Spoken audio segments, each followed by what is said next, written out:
Hey sports fans, Coach Nick here and welcome to BBallBreakdown. Game 1 of the Eastern Conference Finals might have started out well for the Toronto Raptors, but it looked like the typical rust of a team that had a week off since the Cavaliers had swept the Hawks in the second round. The game was over by halftime, so let's spotlight some clips that illustrate how this game got out of hand so quickly. Early on, the Raptors had fantastic ball movement. They down-screen Love first to get him out of position for the Patterson ball screen. That screen is slipped so they can get into a pass and screen for DeRozan, and look at all that room he's got. J.R. Smith needlessly runs over to help Love, who was in good position. This opens the easy kick to Patterson and the splash. On the drag screen for Lowry, watch what happens when the defense allows him to use it back to the middle of the floor. Love is nowhere in position to recover, and there is no choice but to have Thompson run at him to contest. This chain reaction leads to Biyombo getting inside position on the weak side, which is where most of these shots miss to.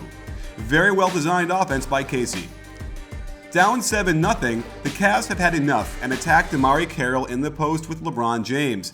Interestingly, the Raptors elected not to double-team the ball, and it's safe to say there is absolutely no way Carroll has any hope to stop him by himself. A little later on, I commend Carroll on forcing LeBron to catch the ball farther out than he wants, but that gives him a running start, and it's extremely troubling that none of his teammates seem to even react to this drive. Of course, look at the shooters out there. Hard to leave them, I know, but if it's a choice between a shot at the rim and a potential contested three, you have to choose the three-pointer. The Raptors' offense quickly lost its rhythm, and DeRozan is often guilty of catching the ball and holding it way too long. While he makes it, this is the kind of tough long two that will doom you, as Cleveland will gladly give this to you while they feast on threes and shots at the rim. On this defense, I really like how Biyombo came over to shadow Kyrie Irving, forcing him to give it up. As the ball swings, you'll see Thompson and Biyombo go at it, and this might be my favorite matchup, watching these two guys go at it like this on every possession. LeBron has shown some renewed energy on defense, which will be a severe problem for Toronto. They switch this back screen and LeBron blows this curl action up by himself. Kyrie stunts at him, slowing him down, and LeBron just eliminates DeRozan's threat. However, Carroll finds J.R. Smith ball watching, and a nice cut and pass get them a layup. The Cavs set a cross screen for an obvious post-up of LeBron on that right block again.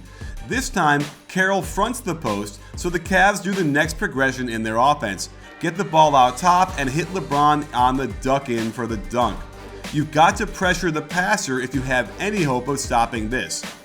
It was time to get Kevin Love involved, and the Raptors iced this pick and roll by forcing JR to the baseline while Biyombo drops to contain.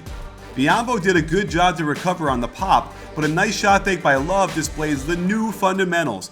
This used to be a shot fake, one dribble pull-up from 20 feet. Now it's a side dribble to stay behind the three-point stripe for the extra point. Same play on the other side, but it's with Kyrie, who's even more of a threat to penetrate, so Patterson was a step lower. Love does the same thing to him, and the big Toronto lead is gone. A little dribble pitch to DeRozan coming out of the corner gets an opening, but remember how critical I've been of DeRozan's Euro step all season long? Here's an elongated Euro, and it gets sent packing, and allows us to see why Kyrie Irving is probably the best finisher at the rim in the NBA. As the game starts to tilt more in the Cavs' favor, they turn to some Mike D'Antoni action. An inside ball screen by LeBron is going to draw a lot of attention to him. Watch the timing as Fry lifts to the wing as LeBron rolls hard. Fry's man has to bump down to LeBron, easy pass, and nice hop into the three by Fry. The timing and spacing of the Raptors' offense slowly eroded, and this long two by Joseph isn't a great shot. It leads to a Delly rebound who pushes immediately, and watch the gorgeous ball movement as the four shooters space to the three-point line, and Delly is the one to knock it down. The Cavs know how dangerous Fry is on the pick and pop, so they simply run a series of them across the perimeter looking for an opening. While turning away from the ball on a cut is okay, Joseph loses sight of the ball for a split second too long, and this is a gorgeous pass and an even better finish to extend Cleveland's lead.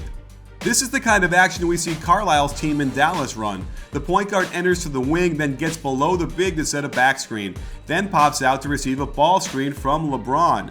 With Fry lifting on the weak side, Biyombo feels like he can't rotate down, and with no pressure on Dellavedova, it's an easy lob to LeBron James. The lead has already ballooned, and now the Cavs attack fast, spread out along the three-point line, and Jefferson gets too fancy with this pass. LeBron salvages it, tracking down the ball in the corner. While he does establish his left foot as the pivot, and it might move a couple of inches as he attacks to the baseline, it wouldn't have really mattered much, as LeBron's dunk effectively put this game out of reach. There's not too much to say about this game and the series. Perhaps with Valanciunas, the Raptors would be able to close the gap a little, but this was a 31-point blowout. Unless DeRozan and Lowry both go off in the same game, there's no real hope for the Raptors to compete. And there's no shame in that, since this Cleveland Cavaliers team is playing some of the best basketball we've seen from anybody in the playoffs this year.